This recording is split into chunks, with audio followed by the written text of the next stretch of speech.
Bueno, para hacer el análisis de los reactores de mezcla completa que operan en estado no isotérmico, se utiliza, además del balance de masa, que a partir del cual se determinó su ecuación de diseño, se considera también balance de energía, la ecuación de la conservación de la energía.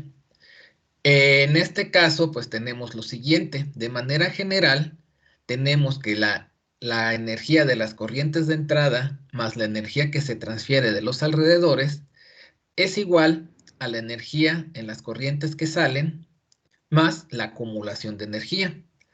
En un proceso en estado estacionario, ahí está mal escrito, no es un proceso intermitente, sino sería en un proceso en estado estacionario. ¿Por qué en estado estacionario? Porque pues nosotros vamos a considerar la operación del reactor de mezcla completa en un estado estacionario. Entonces, en un proceso en estado estacionario, pues nosotros tenemos en el balance de energía, pues vamos a decir la energía de las corrientes de entrada, tenemos la energía que se transfiere hacia de los alrededores, dependiendo ahí pues el funcionamiento del volumen de control que estamos analizando, y eso va a ser igual a la energía en las corrientes que salen de nuestro volumen de control, de nuestro volumen de análisis. En condiciones de estado estacionario, y bueno, considerando una capacidad calorífica constante dentro del reactor, o sea, un CP que sí depende de la composición de la mezcla, pero que no depende. Conocemos que el CP pues depende de la temperatura, lo podríamos asumir de esa forma, pero pues esa consideración pues provocaría que la complejidad matemática fuera pues más alta. En este caso pues consideramos que el CP es constante, ¿sí? Y con eso trabajamos por este curso. Entonces vamos a tener aquí que tendríamos al momento de sustituir el calor que se transfiere hacia o desde los alrededores, pues será igual a Q, ¿sí? Y vamos a tener asimismo, pues un calor que traen las corrientes de entrada, un calor que traen las corrientes de salida, o que se llevan las corrientes de salida, calor o energía, pero de alguna forma ya considerando ahí la reacción, que la reacción puede ser exotérmica o endotérmica, o sea que se va a generar calor o se va a consumir calor, el balance de energía nos quedaría expresado de la siguiente forma. Q, que eso, pues les digo, es la transferencia de calor hacia o desde los alrededores, menos esto de acá, delta HR0, pues es el calor de reacción a condiciones estándar, ¿sí? Estas condiciones estándar, a reserva de que se indique lo contrario, pues son 25 grados centígrados o 68 grados Fahrenheit, ¿sí? Delta CP. El delta CP, pues bueno, ya lo hemos trabajado anteriormente y pues de alguna manera este delta CP, pues podemos decir que es igual a la sumatoria del CP de los productos afectada por la relación de sus coeficientes estequiométricos con respecto al reactivo limitante, menos la sumatoria del CP de los reactivos afectado por la relación de sus coeficientes estequiométricos con respecto a la del reactivo limitante. Sí, esto sería el cálculo del delta CP que utilizamos en esta parte. Tenemos la temperatura que puede ir cambiando, ¿sí? Ahí pues es una variable desconocida, ¿sí? TR. TR es la temperatura de referencia. La temperatura de referencia a la cual se tiene el calor de reacción. Por F a 0, por XA. F a 0 hay que recordar pues que es el flujo molar de A inicial a la entrada del reactor. Tenemos XA, que pues es la conversión de A, recordando que AA lo estamos considerando como el reactivo limitante. Y esto pues va a ser igual a esta parte que tenemos aquí, F a 0 por MI. ¿Qué cosa es MI? Es la relación molar de la alimentación, ya sea de los reactivos y o de los productos, si es que se estuvieran alimentando parcialmente productos al reactor. Por ejemplo, aquí podemos tener MA, que es la relación molar de la concentración de A inicial con respecto a la del reactivo limitante. Como el reactivo limitante es A, pues MA va a ser 1, siempre independientemente del valor de la concentración inicial de A. MB, pues es moles de B entre moles de A, y así sucesivamente. Pudiéramos tener asimismo la alimentación de inertes, y dentro de la alimentación de inertes, pues tendríamos que considerar la relación molar de los inertes con respecto a el reactivo limitante. Tenemos CPI. ¿Qué cosa es CPI? Pues es el CP de cada uno de los compuestos que participan en la reacción. O bueno, en el análisis, o sea, la reacción, si fueran productos y o reactivos, y también pues se vería involucrado aquí lo que sería la alimentación de inertes si es que los hubiera. La temperatura, pues bueno, sería la temperatura del reactor, que es algo desconocido, y T y 0 sería la temperatura a la cual se está alimentando cada uno de los elementos al reactor. Sí, pudiera ser que todos generalmente pues todos se alimentan a la misma temperatura, ¿sí? Pero pudiera darse el caso que se tuvieran corrientes distintas, que una de ellas, por ejemplo, estuviera a 40 grados para el reactivo A y otra estuviera a 60 grados para el reactivo B, por decirlo de alguna forma. Entonces, esta temperatura inicial para cada uno de los elementos pudiera ser distinta.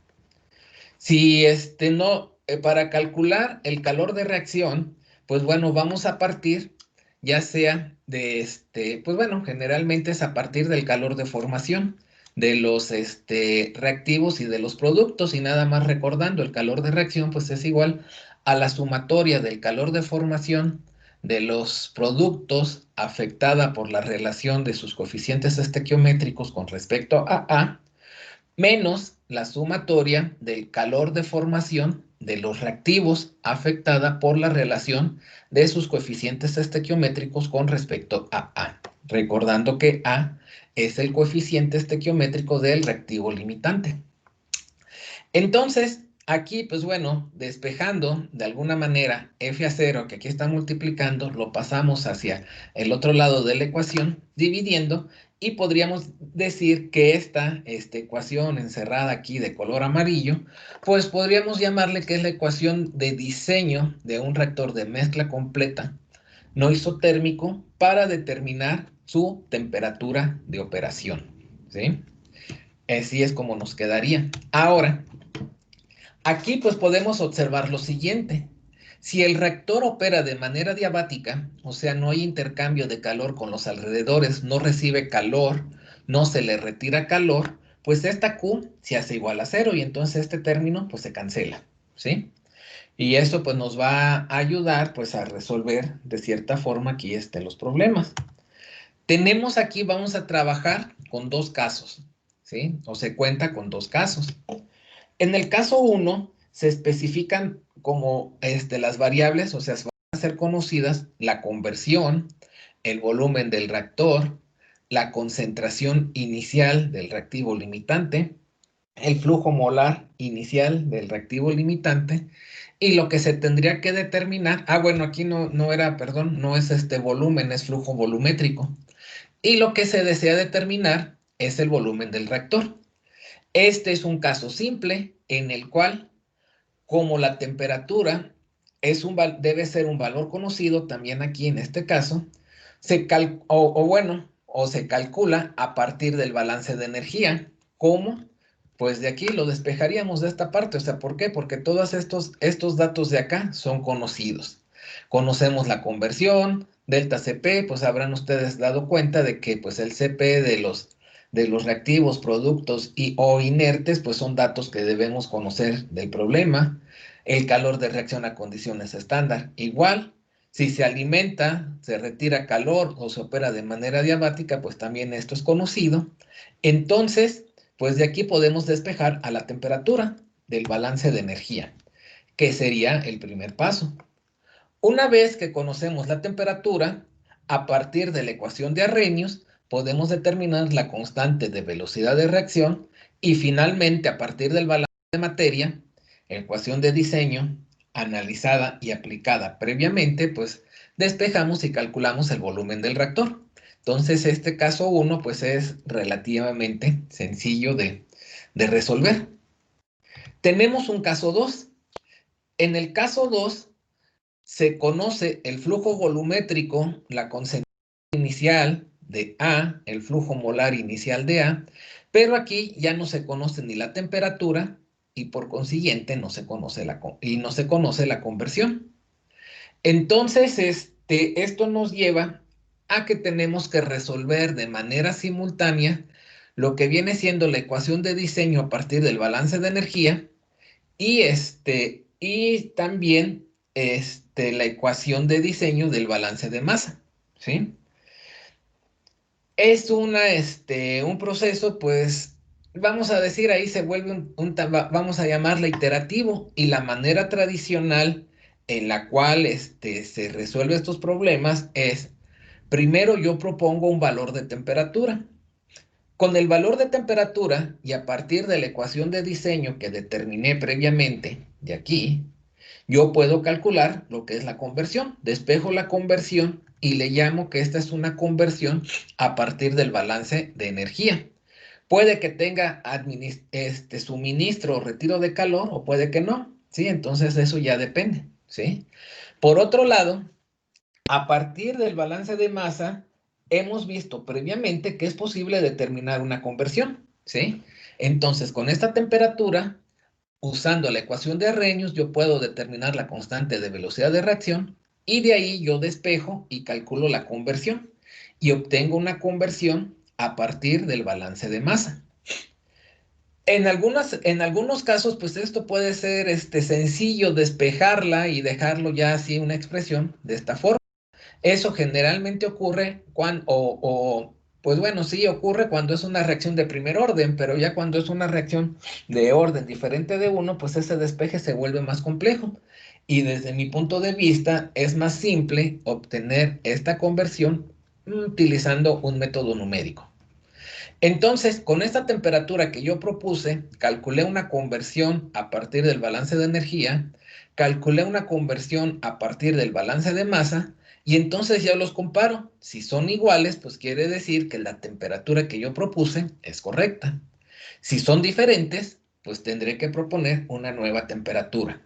Y así se hace esto iterativamente, ¿sí? Aquí, por ejemplo, pues se dice, ok, pues la manera más simple, pues es proponer diversas temperaturas, ver cuál es el perfil de la conversión a partir del balance de energía, cuál es el perfil de la conversión a partir del balance de materia, y entonces, pues en donde se intercepten estas curvas, pues es donde habré encontrado la solución al problema, ¿sí? Es interesante ahí analizar estos comportamientos, o sea, qué tipo de comportamientos se pueden tener para saber si hay solución o no hay solución a nuestro problema. Pudiera haber no solución, o sea, que estas curvas nunca se intercepten, por más que se vaya incrementando la temperatura. Si esto llegara a ocurrir, que se incrementa la temperatura y no hay una intercepción entre las curvas de la conversión a partir del balance de energía y la curva de la conversión a partir del balance de materia, a eso se le conoce que es una reacción fuera de control. O sea, a es una reacción donde se pierde el control y en la vida real, pues esto llevaría a que el reactor explotara, ¿sí? Su, su definición o su término en inglés es runaway reaction, ¿sí? Me suena mejor que reacción fuera de control, o sea, porque es una reacción donde pues tú tienes que correr lo más lejos posible porque el reactor va a explotar, ¿sí? Se puede mejorar ese comportamiento pues a partir de varias cuestiones, por ejemplo, agregando calor, bueno, más bien retirando calor o modificando otras variables del proceso, como es un cambio en la temperatura de entrada de la corriente de entrada de los productos, de los activos, perdón, o de los inertes, o bien, asimismo, cambiando el flujo volumétrico. Y con eso se puede llegar a controlar y hacer que haya una intercepción entre estas curvas. Por otro lado, pues si la reacción, vamos a decir, fuera endotérmica y no hay manera de que por más que yo reduzca la temperatura se intercepten en las curvas de la conversión del balance de masa y la conversión del balance de energía, pues ya quiere decir que la reacción se muere. Ahí se le llama que se autoextingue, ¿sí? Y entonces, pues no, o sea, ya cuando se alcanza el estado estacionario, vamos a decir que se alcanzara ahí un estado estacionario, la temperatura pues ya va a llegar, pues no sé, si inicialmente la temperatura fuera de 40 grados centígrados, a lo mejor baja a 20, pero pues ya no ocurre reacción dentro del reactor. ¿Por qué? Porque la reacción se ha muerto, se ha extinguido ella sola, se autoextingue, ¿sí? Asimismo, pues puede ser que las gráficas me muestren más de una zona de intercepción entre las curvas de la conversión del balance de masa con respecto a la del balance de energía. ¿Cuál es la que yo voy cuál sería la conversión que yo estoy logrando en la realidad? Pues depende, ¿verdad? Va a depender del punto inicial en donde yo estaba colocado inicialmente y a dónde voy a alcanzar el estado estacionario, ¿verdad? Obviamente, si la reacción es exotérmica, pues yo voy a encontrar como solución aquella zona más próxima en una temperatura hacia arriba donde se intercepten estas curvas. Si la reacción es endotérmica, entonces la solución estaría hacia abajo, ¿verdad? La zona próxima más cercana de la temperatura en la cual se interceptan las curvas. Entonces, eso es pues un análisis interesante con respecto a las gráficas que se tienen que hacer, pues aquí para conocer las posibles soluciones.